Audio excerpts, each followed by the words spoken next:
News చూస్తున్నాం. చైనాలో మొదలైనటువంటి హెచ్ఎంపీవీ వైరస్ ఇండియాలోకి ఎంట్రీ ఇచ్చేసింది. ఇండియాలో ఫస్ట్ కేసు నమోదైంది.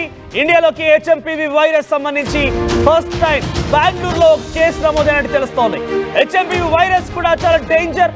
ఇది ఏజెస్ అతీతంగా, వయస్సులకు అతీతంగా అందరికీ వస్తోంది. కరోనాలో అయితే ఏ విధంగా అయితే మనం ఆ సిమ్టమ్స్ ఫేస్ చేసామో సేమ్ సిమ్టమ్స్ ఉంటాయి.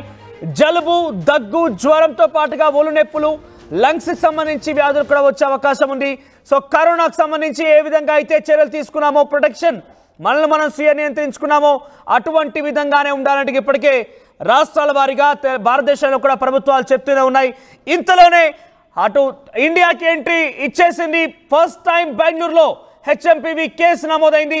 హాస్పిటల్ ఉన్నటువంటి ఒక 8 నెలల చిన్నారికి హెచ్ఎంపీవీ వైరస్ సోకినట్టుగా అక్కడి హాస్పిటల్ వైద్యులు గుర్తించారు. ఇదే మొదటి కేసు కావడంతో కర్ణాటక రాష్ట్ర ప్రభుత్వం అప్రమత్తమైంది. ఇండియాలో చైనా కొత్త వైరస్ టెన్షన్ మొదలైంది. చైనాలో ఇప్పటికే డేంజర్ బెల్స్ మోగిస్తున్నటువంటి హెచ్ఎంపీవీ వైరస్ అక్కడ హెల్త్ ఎమర్జెన్సీ ప్రకటించేశారు. చాలా చోట్ల లాక్డౌన్ కూడా పెట్టేశారు. సో చైనా విజృంభిస్తున్నటువంటి వైరస్ ఇండియాలోకి ఎంట్రీ ఇచ్చేసింది. బెంగళూరులో 8 నెలల పాపకి ఈ వైరస్ సోకినట్టుగా తెలుస్తుంది. మరి అప్పుడే పుట్టినటువంటి ఆ 8 నెలల పాపకి ఈ వైరస్ ఎలా వచ్చింది, ఎవరి ద్వారా వ్యాప్తి చెందింది, ఆ కుటుంబంలో ఇంకెవరికైనా సోకిందా ఏంటి అనేది ఇంకా కూడా ఆ కుటుంబం మొత్తాన్ని కూడా టెస్ట్ చేసే అవకాశం కూడా ఉంది. అయితే ఇప్పట్లో ఒక ప్రైవేట్ హాస్పిటల్కి వచ్చినటువంటి ఈ పాపకు సంబంధించి టెస్టులు చేయగా హెచ్ఎంపీవీ వైరస్ పాజిటివ్గా నిర్ధారణ అయింది. రాష్ట్ర ప్రభుత్వం ఒక్కసారిగా అలర్ట్ అయింది. దీనిపై తమకు ఇంకా ల్యాబ్లో ఎలాంటి పరీక్షలు చేయలేదన్నారు. అయితే ప్రైవేట్ హాస్పిటల్లో పరీక్షలను తాము అనుసరించాల్సిన అవసరం లేదని రాష్ట్ర ప్రభుత్వం చెప్తోంది. ఇంకా గవర్నమెంట్ పూర్తిగా కూడా తాను అప్రూవ్ చేసేంత వరకు ప్రైవేట్ హాస్పిటల్లో నిర్ధారించడాన్ని మేము ఎట్టి పరిస్థితుల్లో కన్సిడర్ చేయలేమంటే రాష్ట్ర ప్రభుత్వం చెప్తోంది. అయితే ఫ్లూ నమూనాలో దాదాపుగా 0.7% హెచ్ఎంపీవీగా గుర్తించబడ్డాయి. ఇండియాలో ఇదే తొలి హెచ్ఎంపీవీ వైరస్ కేసు కావడం గమనార్హంగా ఉంది. అయితే హెచ్ఎంపీవీ లేదా హ్యూమన్ మొటానిమేవ్ వైరస్ సాధారణంగా 11 సంవత్సరాల కంటే తక్కువ వయసులో ఉన్న పిల్లల్లో వస్తుందన్నట్టుగా తెలుస్తోంది. హెచ్ఎంపీవీ లక్షణాలు దగ్గు, జ్వరం, ఫ్లూ లక్షణాలు ఉంటాయి. తీవ్రమైన జలుబు ఉంటుంది. దగ్గినా, తుమ్మినా శారీరకంగా సంబంధాల ద్వారా ఇతర వ్యక్తుల ద్వారా ఈ యొక్క వైరస్ సోకుతున్నట్టు తెలుస్తోంది. సో ఒకసారి దీనికి సంబంధించి బిగ్గెస్ట్ బ్రేకింగ్ న్యూస్ చూస్తున్నాం. హెచ్ఎంపీవీ వైరస్ చైనాలో ఇప్పటికే విజృంభిస్తోంది. హెల్త్ ఎమర్జెన్సీ ప్రకటించారు. లాక్డౌన్ దిశ కూడా చైనా అక్కడ అడుగులు వేస్తున్న నేపథ్యంలో ఇండియాలో మొట్టమొదటిసారిగా ఒక 8 నెలల చిన్నారికి ఈ వైరస్ సోకినట్టుగా ప్రైవేట్ హాస్పిటల్లో ల్యాబ్ టెస్ట్ అనంతరం ఇది నిర్ధారించారు. కర్ణాటక ప్రభుత్వం అలర్ట్ అయింది. రైట్, మరిన్ని అప్డేట్స్ మా ప్రతినిధి గోపి అందిస్తారు. ఎస్ గోపి, ఏంటి బెంగళూరులో ఫస్ట్ కేసు నమోదైంది, గవర్నమెంట్ ఏం చెప్తోంది? ఇప్పుడు ఆ పాపకి అంటే ఎవరి ద్వారా సోకి ఉంటుంది, ఏం జరిగి ఉంటుందనే విషయాలపైన ప్రభుత్వం లోతుగా ఇంకా ల్యాబ్స్ టెస్ట్లకు పంపించే అవకాశం ఉందా? కుటుంబాన్ని కానీ, తల్లిని కానీ, ఇంకెవరైనా కూడా?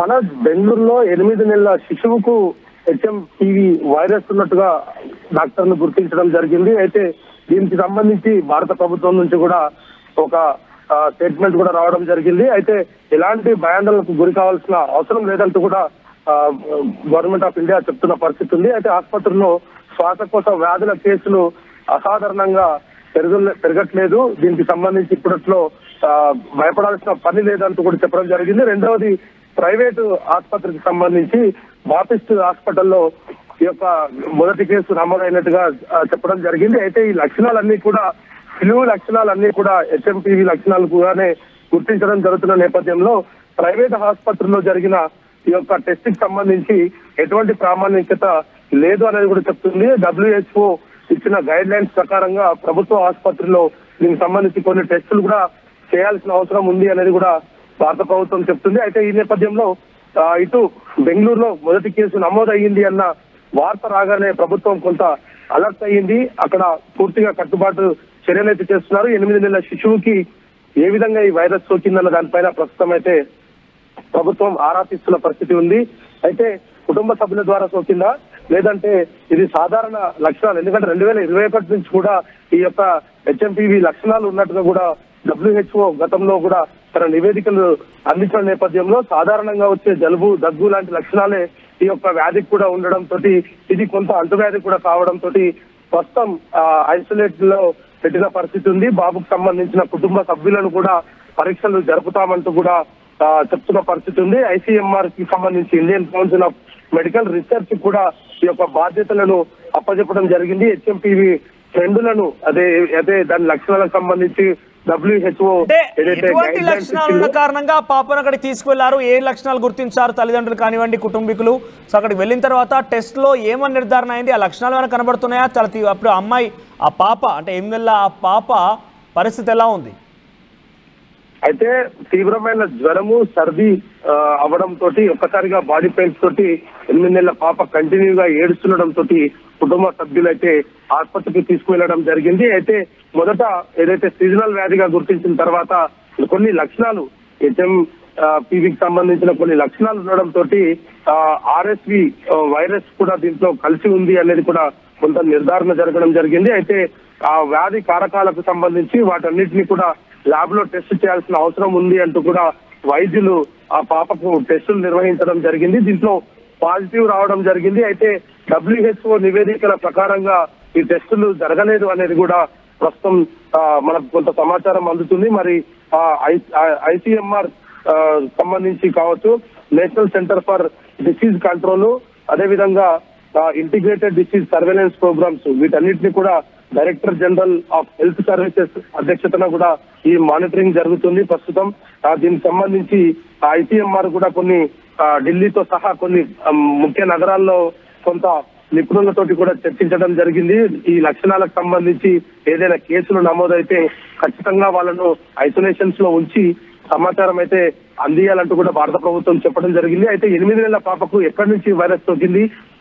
గతంలో WHO చెప్పినట్టుగా 2021 నుంచే ఈ వైరస్ ఉన్న నేపథ్యంలో అవే లక్షణాలు ప్రస్తుతం పాపలో బయటపడ్డాయా, లేదంటే కుటుంబ సభ్యులు కానీ ఇతరులు కానీ విదేశాల నుంచి ప్రయాణం చేసి వచ్చారన్న దానిపైన కూడా ప్రస్తుతం అయితే వైద్యులు ఆరా తీస్తున్న పరిస్థితి ఉంది. తల్లిదండ్రులతో పాటు కుటుంబ సభ్యులకు కూడా ఈ యొక్క పరీక్షలు అయితే నిర్వహించేందుకు బెంగళూరు ప్రభుత్వం అయితే కర్ణాటక ప్రభుత్వం అయితే కొంత అయితే పాపకి ఏమైనా చికిత్స అందిస్తున్నారా? దీనికి సంబంధించి చైనాలో కానీ ఇతరత్ర చోట్ల అయితే HMPVకి సంబంధించి ఎటువంటి వ్యాధికి చికిత్స లేదు, ఈ యొక్క వైరస్ కి చికిత్స లేనట్టుగా చాలా మంది చెప్తున్నారు. కాబట్టి ఇప్పుడు పాపకి ప్రైవేట్ హాస్పిటల్లో చికిత్స చేస్తే పాజిటివ్ వచ్చిన నేపథ్యంలో ల్యాబ్ టెస్ట్ లో ఏమైనా చికిత్స అందిస్తున్నారా? ప్రైవేట్ గా క్వారంటైన్ పంపించారా? మనోజ్, ప్రస్తుతం ఐసోలేషన్ లో ఉంచడం జరిగింది పాపని.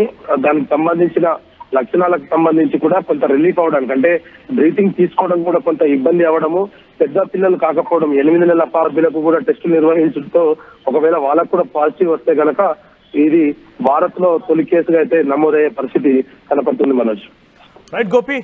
సో మొత్తం మీద HMPV వైరస్ కి సంబంధించి మొదటి కేసు నమోదైంది ఇండియాలో. బెంగళూరులో తొలిసారిగా ఒక ప్రైవేట్ హాస్పిటల్లో చికిత్స చేస్తున్న నేపథ్యంలో అక్కడ కొంత 8 నెలల పసిపాప అక్కడికి కొంత కోల్డ్గా ఉంది, జ్వరం వస్తుందని తల్లిదండ్రులు తీసుకురావడంతో టెస్ట్ చేస్తే HMPV వైరస్ వచ్చినట్టు తెలుస్తోంది. అయితే పసిపాప ఇటు బయటికి వెళ్ళేది కాదు, ఏది టచ్ చేసేది కూడా కాదు. మరి ఆ వైరస్ ఎలా సోకిందని కూడా ఒక అనుమానం వ్యక్తమవుతోంది.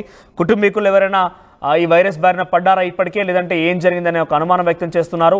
ప్రైవేట్ హాస్పిటల్లో ఈ ల్యాబ్ టెస్ట్ చేసిన నేపథ్యంలో ప్రభుత్వం అయితే దీన్ని మేము నిర్ధారించలేము, మేము స్వయంగా టెస్ట్ చేసిన తర్వాత దీన్ని నిర్ధారించుకోవాల్సిన అవసరం ఉంటుందంటూ చెప్తున్నారు. ప్రస్తుతానికైతే ఐసోలేషన్కి, అంటే ఆ పాప దగ్గర కేవలం తల్లి పాపే తప్ప ఎవరు కూడా ఉంచడం లేదు. ఇద్దరు ఐసోలేషన్లో ఉన్నారు. గవర్నమెంట్ మరోసారి వారే స్వయంగా టెస్ట్ చేయబోతున్నారు. టెస్ట్ ఆధారితంగా వచ్చిన ఫలితాన్ని మేము నిర్ధారిస్తామని చెప్తున్నారు. మొత్తం ఏదేమైనా కూడా స్వీయ నియంత్రణే మళ్ళీ దీన్ని అరికట్టడం కోసం అందరం పాటిస్తే బెటర్.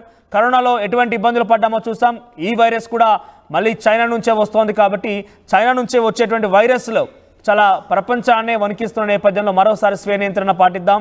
షేక్ హ్యాండ్లు, ఇతరత్ర సామాజికంగా బయట తిరుగుతున్న నేపథ్యంలో క్రౌడీగా ఉన్న సిచ్యువేషన్లో మాస్క్ ధరించాల్సిన అవసరం ఉంది. శానిటైజర్ వాడదాం, తరచుగా చేతులు కడుక్కుందాం. ఈ వైరస్ని అడ్డుకునే ప్రయత్నం చేద్దాం. దాంట్లో ప్రభుత్వాలతో పాటుగా మన బాధ్యత, మన కర్తవ్యం కూడా ఉంటుంది. డెఫినెట్గా మన కర్తవ్యాన్ని, మన బాధ్యతను విస్మరించకుండా మనల్ని మనం స్వీయ నియంత్రించుకొని ఎటువంటి రోగాల్ని భారతదేశంలోకి ఎంట్రీ కానివ్వకుండా చూద్దాం.